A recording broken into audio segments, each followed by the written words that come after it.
নমস্কার, আমি আর্যবীর মণ্ডল। আমি একটা কবিতা শোনাতে যাচ্ছি। তার নাম হলো সরস্বতী, বুদ্ধদেব বসু। বলতে পারো সরস্বতীর মস্ত কেন সম্মান?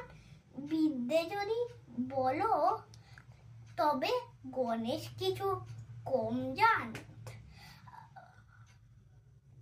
সরস্বতী কি করেছেন? মহাভারত লেখেননি।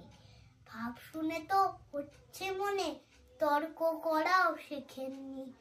3 ভুবনে গণেশ দাদা নেই জুড়ি পাণ্ডিত্যে, তবুও তার বোনের দিকে ভক্তি কেন চিত্তে? সমস্ত রাত ভেবে ভেবে এই পেয়েছি উত্তর। বিদ্যে যাকে বলে তার একটি নাম সুন্দর। নমস্কার।